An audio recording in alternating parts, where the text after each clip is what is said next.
Καλημέρα, καλημέρα. Καλημέρα κύριε Φιλιππακόπουλε.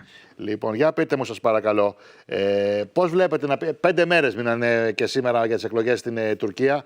Βλέπω το κλίμα ότι είναι βαρύ, ότι ανταλλάσσονται πυρά κανονικά, βολές. Τι βλέπετε να γίνει, πώς θα πάνε να ψηφίσουν οι Τούρκοι την Κυριακή? Ναι, και το χειρότερο είναι αυτό που θα ακολουθήσει από την Κυριακή μέχρι τις 28 στο μεσοδιάστημα. Εξαρτάται από τα αποτελέσματα φυσικά. Ναι. Ακούστε, η κυβέρνηση κινείται σε δύο επίπεδα. Το ένα επίπεδο είναι ότι κτίζει μία βάση στην οποία θα στηρίξει την αμφισβήτηση του αποτελέσματος την επόμενη μέρα.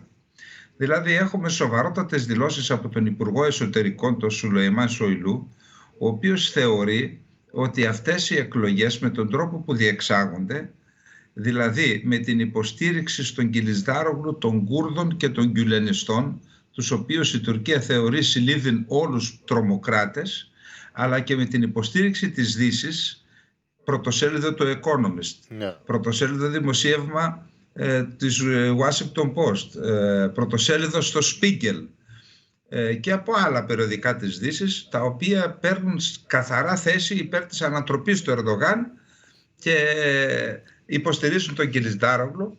Όλα αυτά λοιπόν παρουσιάζουν και τις δηλώσεις του Biden, ο οποίος ως υποψήφιος πρόεδρος είχε πει να ενώσουμε την αντιπολίτευση για να ανατρέψουμε τον Ερντογάν, πράγμα το οποίο γίνεται τώρα. Ναι. Όλα αυτά λοιπόν τα επικαλούνται και κυρίως η δήλωση του Σοϊλού που λέει ότι πρόκειται για πολιτικό πραξικόπημα.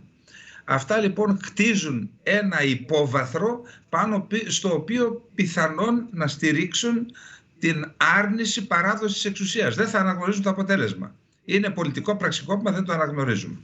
Αυτό λοιπόν είναι το ένα. Και δεν θα παραδίδουν την εξουσία άμα χάσουν. Τι θα πούνε, τι θα κάνουν? Δηλαδή... Δεν θα παραδώσουν την εξουσία, δεν αναγνωρίζουμε το αποτέλεσμα, πρόκειται για πολιτικό πραξικόπημα. Αυτά που σας λέω υπόθηκαν επίσημα. Είπαν ότι δεν πέτυχαν το 2016 με το στρατιωτικό πραξικόπημα, θα προσπαθήσουν να το πετύχουν τώρα με πολιτικό πραξικόπημα. Και αυτό δεν θα το επιτρέψουμε. Ακούστε με λίγο όμως. Να σας ρωτήσω κάτι. Αυτές τις δηλώσεις που μας μεταφέρατε είναι του Υπουργού Εσωτερικών του Ερντογάν. Μα τις εκλογές το Υπουργείο Εσωτερικών τις κάνει, ο Ερντογάν τις κάνει.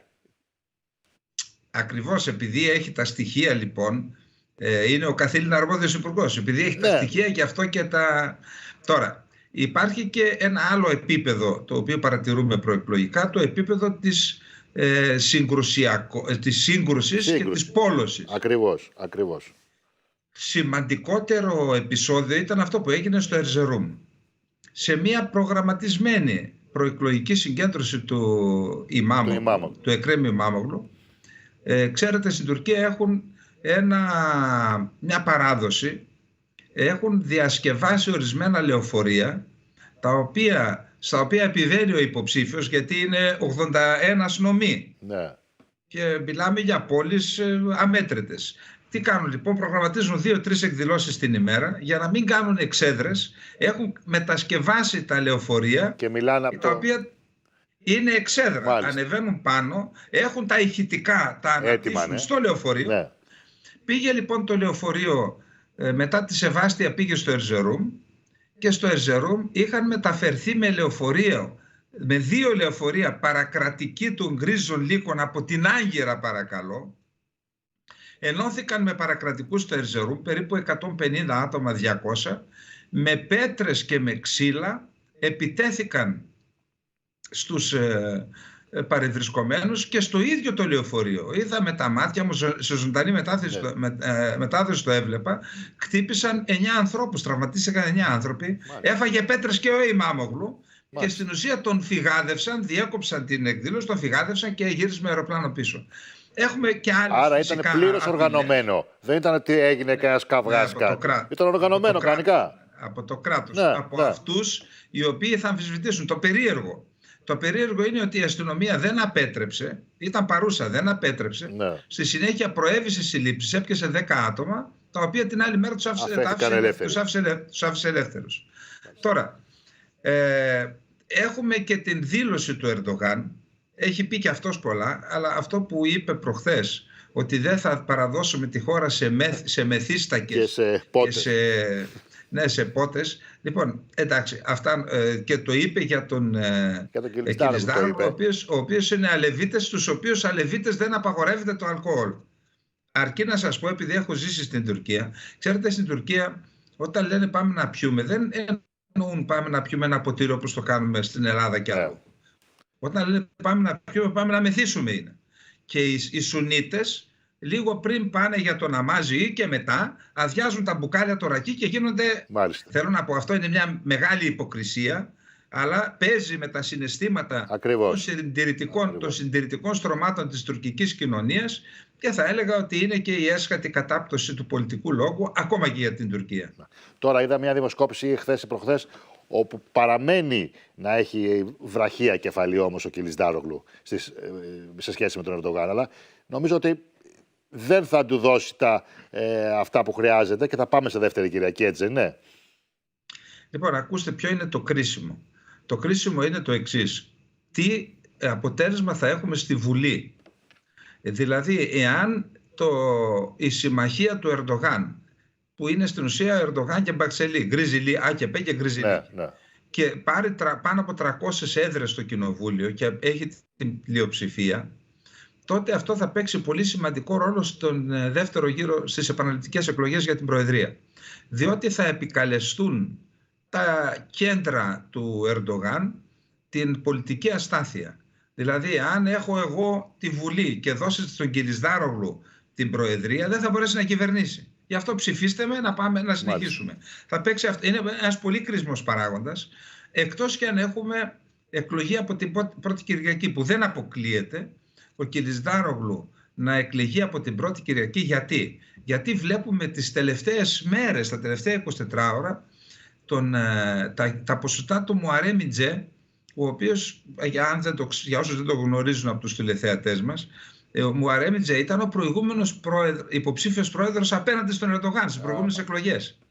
Από το κόμμα του Κιλισδάρογλου. Δηλαδή έχει κάποιους μηχανισμούς, αναγνωρισιμότητα. Είχε 8-9% όταν δήλωσε υποψηφιότητα. Τώρα είδα χθες μια δημοσκόπηση, έπεσε στο 2,5%. Και αυτή η δημοσκόπηση φέρνει τον Κιλισδάρογλου με 50,9% να εκλέγεται από την πρώτη Κυριακή. Αυτή που σας είπα, ναι.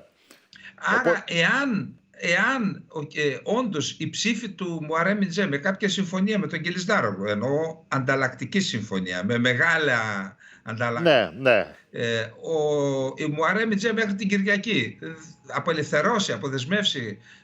Ενδεχομένως να έχουμε και εξέλιξη την πρώτη Κυριακή. Μπορεί να έχουμε και από την πρώτη Κυριακή με αυτή την προϋπόθεση. Ναι, κατάλαβα τι λέτε. Τώρα, ένα ακόμα ερώτημα. Αν εκλεγεί ο Κιλισδάρογλου είτε από την πρώτη Κυριακή είτε από τη δεύτερη Κυριακή, τι θα αλλάξει στις σχέσεις Ελλάδας-Τουρκίας? Ακούστε, είναι γνωστό ότι η εξωτερική σχέση των χωρών δεν αλλάζει. Ενώ δεν αλλάζουν οι βασικές στοχεύσεις. Γιατί αυτές είναι πολυχρόνιες διαδικασίες με τις οποίες καθορίζονται οι εθνικοί στόχοι μιας χώρας. Άρα οι εθνικοί στόχοι της Τουρκίας σε γενικές γραμμές δεν θα αλλάξουν. Όμως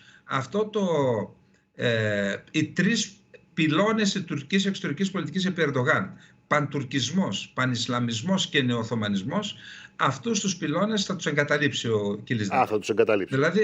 Δηλαδή θα ακολουθήσει μια πιο εσωστρεφή πολιτική, πιο δυτικόστροφη πολιτική, και αυτό ίσως θα είναι ένα πρόβλημα που θα κληθούμε να αντιμετωπίσουμε ως Κύπρος και Ελλάδα.